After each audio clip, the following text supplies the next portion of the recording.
पिछले एक साल में भारतीय रक्षा क्षेत्र में उल्लेखनीय परिवर्तन देखने को मिला है। मजबूत ऑर्डर प्रवाह, बढ़ते निर्यात और रिकॉर्ड तोड़ उत्पादन लक्ष्यों के साथ ये क्षेत्र व्यापक बाजार में सबसे रोमांचक क्षेत्रों में से एक के रूप में उभरा है। कोविड-19 के बाद शुरुआती इसी तेजी के दौरान रक्षा शेयरों ने शानदार लाभ अर्जित किया था और अब हाल के भू राजनीतिक घटनाक्रमों ने इस क्षेत्र को फिर से सुर्खियों में ला दिया है, जिससे एक नया उछाल आने के शुरुआती संकेत मिल रहे हैं। भारत के रक्षा मंत्री श्री राजनाथ सिंह ने हाल ही में इस क्षेत्र पर सरकार के मजबूत फोकस को रेखांकित किया।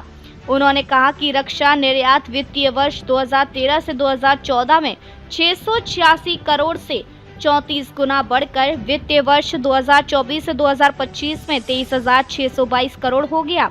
पिछले कुछ हफ्तों में रक्षा शेयरों में उछाल कोई संयोग नहीं है। वैश्विक स्तर पर चल रहे तनाव के साथ बढ़ी हुई सैन्य तैयारियों की मांग ने नए सिर से जोर पकड़ा है, यहाँ तक कि उन क्षेत्रों में भी जहां युद्ध विराम समझौते हो चुके हैं, अंतर्निहित सुरक्षा चिंताएं अभी भी अनसुलझी हैं। जैसे जैसे देश दीर्घकालिक सुरक्षा चुनौतियों के लिए तैयारी कर रही हैं, दुनिया भर में रक्षा बजट को फिर से समायोजित किया जा रहा है और भारत कोई अपवाद नहीं है। भारत का रक्षा क्षेत्र आयात से निर्यात की ओर। भारत के रक्षा मंत्री श्री राजनाथ सिंह ने हाल ही में इस क्षेत्र पर सरकार के मजबूत फोकस को रेखांकित किया। उन्होंने बताया कि रक्षा निर्यात वित्तीय वर्ष 2013 से 2014 में 686 करोड़ से 34 गुना बढ़कर वित्तीय वर्ष 2024 से 2025 में 23,622 करोड़ हो गया है। उन्होंने यह भी कहा कि इस वर्ष रक्षा उत्पादन 1.60 लाख करोड़ से अधिक होने की उम्मीद है, जिसमें 2029 तक 3 लाख करोड़ का महत्वाकांक्षी लक्ष्य है। ये संख्याएं केवल लक्ष्य नहीं है, वे आयातक से रक्षा प्रौद्योगिकी के वैश्विक आपूर्तिकर्ता बनने की राष्ट्रीय मानसिकता में बदलाव को दर्शाती है। हाल ही में भारत पाकिस्तान संघर्ष के दौरान ये परिवर्तन और मजबूत हुआ है, जहां भारत की रक्षा प्रणालियों ने असाधारण क्षमता और परिचालन शक्ति का प्रदर्शन किया। Stockholm International Peace Research Institute के अनुसार वैश्विक रक्षा खर्च 2024 में 2,718 बिलियन डॉलर को छू गया, जो पिछले वर्ष से 9.4% अधिक है और शीत युद्ध के युग के बाद से सबसे तेज वृद्धि है। वैश्विक सैन्य खर्च अब दुनिया के सकल घरेलू उत्पादन का लगभग 2.5% है, जो लगभग 110 ट्रिलियन डॉलर है।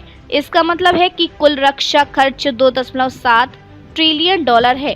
इसकी तुलना में भारत का रक्षा निर्यात वर्तमान में 2.7 बिलियन डॉलर है, जो वैश्विक रक्षा व्यय 2030 तक 3 ट्रिलियन डॉलर तक बढ़ जाता है और भारत अपनी हिस्सेदारी बढ़ाकर 1% कर देता है, तो देश का रक्षा निर्यात 30 बिलियन डॉलर तक पहुंच सकता है।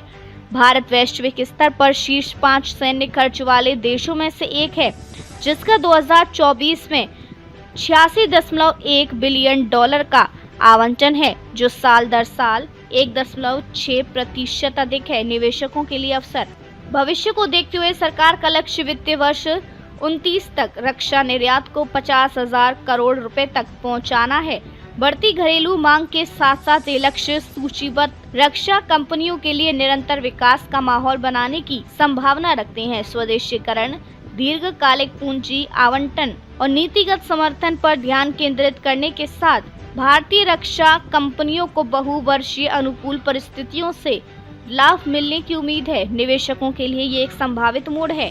स्वस्थ समेकन के एक चरण के बाद यह क्षेत्र नई ताकत के शुरुआती संकेत दिखा रहा है। मजबूत बुनियादी बातों, अनुकूल नीति परिदृश्य और वैश्विक अनुकूल परिस्थितियों के संयोजन को देखते हुए यह भारतीय रक्षा शेयरों में दीर्घकालिक संरचनात्मक रैली की शुरुआत हो सकती है।